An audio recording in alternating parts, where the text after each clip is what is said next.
Hello again, fellow audiophiles. I am Wave Theory, and this is going to be part 2 of my electrostatic headphones impressions. And what differentiates this from part 1 is that now I have had more time with these, and these are less initial impressions and slightly more fully fleshed out impressions about electrostatic headphones, what they are, and what they can do. Now, as I initially explained in my previous video, I talked about what electrostatic headphones are and a little bit about how they work. So I will not rehash that here, other than to say I will put a link in the description under the video if you have not seen that yet and are curious about that. So what have I learned beyond that initial thing here? Well, in the initial video, the thing that I probably need to change the most is I talked about how the timbre on these can be a little bit off. Like they don't strike me as having as natural timbre as some of the planar magnetic headphones that I have heard, or even some of the dynamic driver headphones that I have heard that approach these in price. So again, just real quick, Stax SR009, you can still buy brand new in select locations for a little over 3,800 USD. Audeze Carbon, the name styled CRBN, which you can buy for 4,500 USD, and the Stax 009S, which is the new 009 flagship of the 009 line anyway, for 4,550 USD. There, just to contextualize those prices a little bit. Okay, now the timbre. At first, they came across to me as really dry in their sound, and they didn't quite have that organic sound in the timbre that I particularly got from like a Susvara. Not quite to the extent, but like it was there some on the Utopia, just that really nice, organic, kind of natural sounding timbre. At first, these didn't have that. To me, the Audeze Carbon never really regained that. The 009, it was closer than the Carbon, but still not quite there. The one that, with a little bit of either break-in or just burn-in, or a combination of those, I think it's a little bit of break-in, that started to approach it was the 009S. Like the timbre on this one, to my memory at least, it's not going to beat Susvara. It might be competitive with Utopia, but I think it gets right in the thick of the pack in terms of natural sounding timbre with the planar magnetic headphones that I have heard that are in the $4,000 to $5,000 range. Now I realize the Susvara lists for $6,000, but if you shop around, you can get it for under $5K. Right. So, I mean, some of those other headphones in there, like I mentioned that I've heard the Susvara in the Utopia, but I've also heard the Audeze LCD5, the Dan Clark Audio Stealth, the Abyss AB1266 Phi TC. Let's see, what else is in there? I've heard the Abyss Diana Phi, which is 4,000. The Meze Elite. Okay, and there was another fancy one. Not 4,500. What was it? The ribbon one. RAL, the SR1A. Okay, I've heard those too. And this at least got in like the thick of that group, at least middle of the pack in terms of timbre.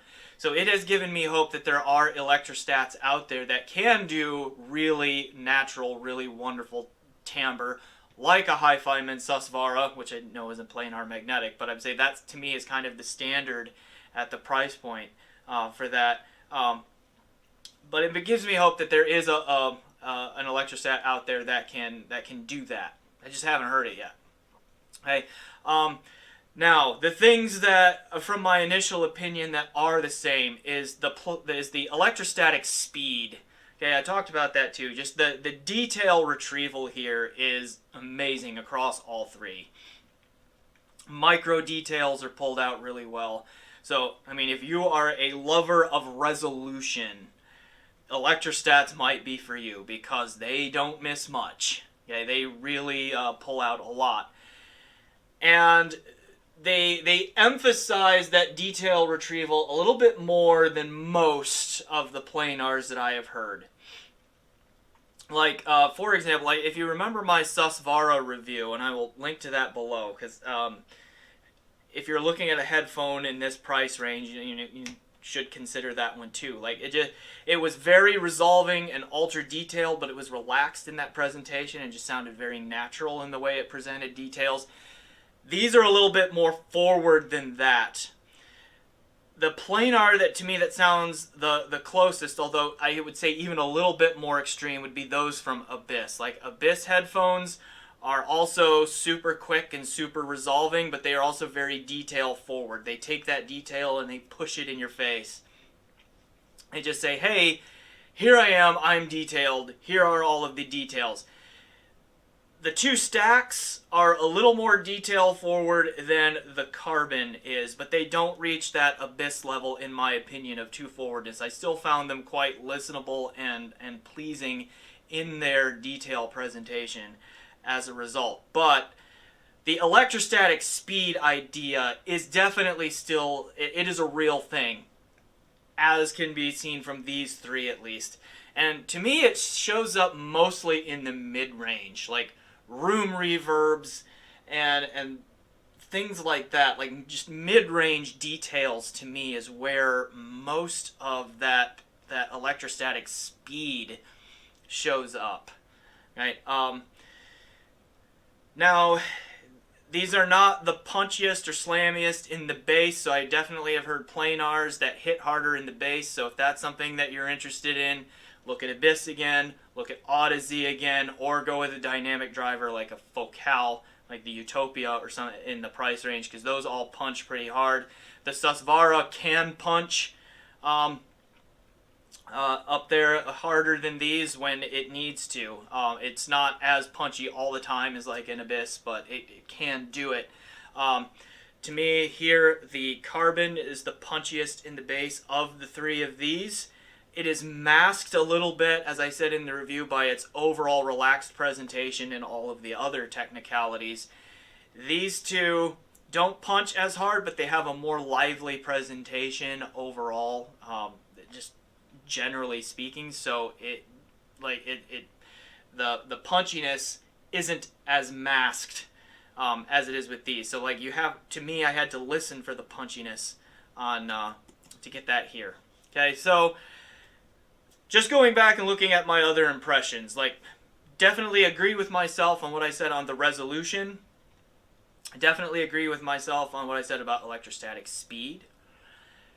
2/3 agree with myself on the natural timbre. I still think these two are behind. This one, at least, with a little bit more listening time on it, I'd started to notice that the timbre is there, and again, it gives me hope that Electrostats can have really wonderful, really natural timbre. There probably is a model out there that would do that for me if I needed to. Now, I'm going to bring out my HiFiMan HE1000 V2 planar magnetic headphone. Again, this is my personal own reference high-end headphone for the time being. And the reason I'm getting this out is is just like comparison, and just to think about, like, would I eventually want to get into the Estat game?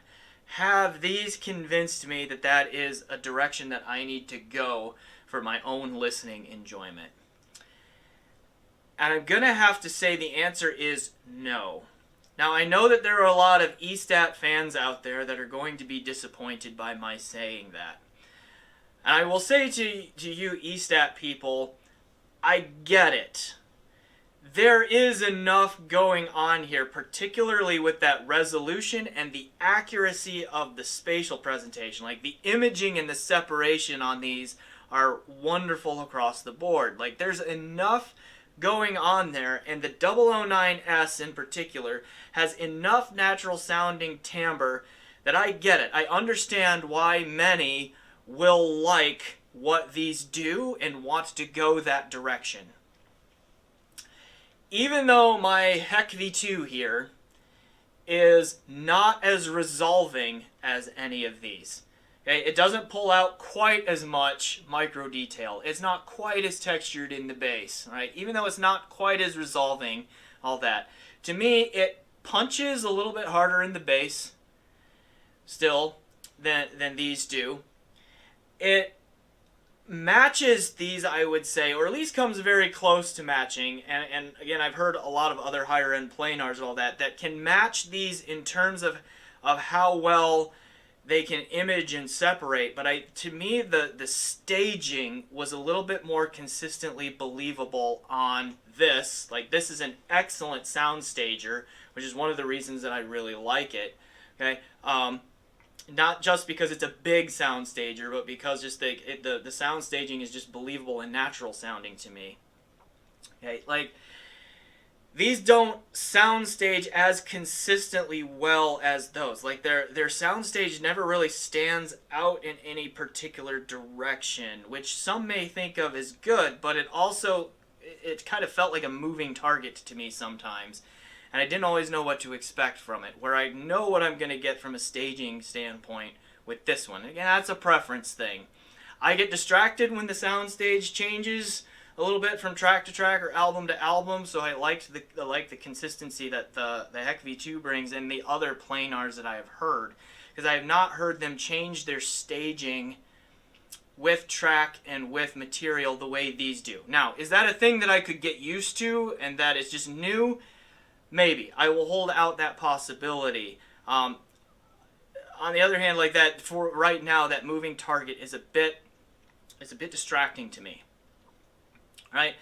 Then beyond that, there is still just a wonderfully organic, natural sound to these. Like, this timbre. These are still, the Heck V2 is really still strong in timbre, even though it's only $3,000 in its for brand new price. Right? To me, it still does timbre better than these, and that to me is the biggest thing. Is that even though I said the Stax is in the thick of it in terms of natural timbre, to me it feels like a little bit too big of a risk right now. Seems like the odds of finding that natural timbre electrostatic headphone are lower. The odds of a planar or a dynamic driver headphone having good natural timbre to it are higher. This is what it seems to me at the moment. Now, Electrostat fans may disagree with that, and they'll let me know in the comments, and that's fine. Because again, I'm not trying to give Electrostat fans grief. I mean, I get where you guys are coming from. I really do. Okay, it's just not necessarily for me. When I look at the big picture here, and I think of, okay, yeah, these are great with the detail retrieval. You can still get similar levels of detail retrieval, or at least equal levels of detail retrieval with a planar. Okay. Then also with a planar, you get a wider range of amp possibilities. Estats need a certain kind of amplifier. And so the flexibility, like, we headphone people tend to have multiple sets of headphones. And that's like, so these have their strengths for some things, but there are some times that I just want big thumping bass, and so I reach for my Foztex TH900 with the Lawton chambers on them. So we audiophiles, we headphone people, we tend to have collections of headphones, all with different signatures, so that we can mix and match to the kind of music we like. These three have different signatures, but they're not as markedly different from each other as this is from my Lawton, or as this is from my Focal Radiance, which is around somewhere, or this is from the, what else do I have over there? The Beyer DT880, okay? Those kinds of things. Like, there's not yet the variety here. Now, again, I've heard 3 Electrostats. I will probably be told in the comments, and those comments will likely be accurate, that you can find Estats that have the variability in signature. I don't read about the variability in signature from Estat headphones as much as I read about the variabilities in signatures from Dynamics and Planars, though. Now, again, I could be wrong. I may have just been looking in the wrong places. But it seems to me that Estats are a little bit more similar to each other than Planars are similar to each other, or as Dynamics are similar to each other. So, to me, the Estat game feels like you really have to know what you want and what you're looking for to get into it. Whereas if you're still exploring and learning, the planar or the dynamic approach might make a little more sense. You get a little bit more flexibility. There are more amp options out there. So you can, put things together with a little bit more flexibility and explore that way. You can keep more signatures on hand and at the ready. Yeah, to me, it's just a more user-friendly environment there. Okay? Now that said, I still enjoyed the Estats, and I'm not saying I will never come back to them and that I won't check them out again. For me, they're just not quite there. They're not quite there. They're just missing that little bit of naturalness and convincing me that it's real to their sound that I have gotten from planars and dynamics before. All right. An objection to that, I will make this last point before I go here. An objection to what I just said will likely be Estats are super resolving. They have really low distortion, so they are just showing you what's in the recording, whereas a planar or a dynamic and all that, they are going to introduce a little bit more distortion. Maybe what I like is that distortion that is in there. So maybe these are what it's supposed to sound like, and those others are the ones that are a little bit colored. Okay, that is an argument that I can see some making. Let me just say that I grew up in a house where my mom played the piano, and I would fall asleep many nights as a child listening to her play the piano in the next room. That rewired my brain from most, by the way, which is why I think that I'm really into music and in sound quality the way that I am, because just from a very young age, I was falling asleep to Mozart and Bach and Beethoven and all of that being played away on the piano. Anyway, I had that. I had a sibling who was trained on saxophone, self-taught piano, self-taught cello. Okay, my dad played bass guitar, so I was coming from a musical house. Right, I have been exposed to real instruments and real voices singing, real choirs and all of that, just since birth, really. I've just been immersed in music and in audio. So when I say natural timbre, these don't sound like what I have just described. They don't sound quite as like the real thing to me as planars have gotten, at least as the best planars have gotten, or as the best dynamics have gotten. Are there planars and dynamics that fall down on the timbre? Absolutely, there are. But when they hit it, when they get it right, they get it more right than these, at least to my ear. And that is just comparing to the sounds that I have heard in real life. All right, that's it. So, yeah. That's part 2 of my impressions and just some also general thoughts and context of Estats and how they stack up with the other really high-end gear that I have been loaned.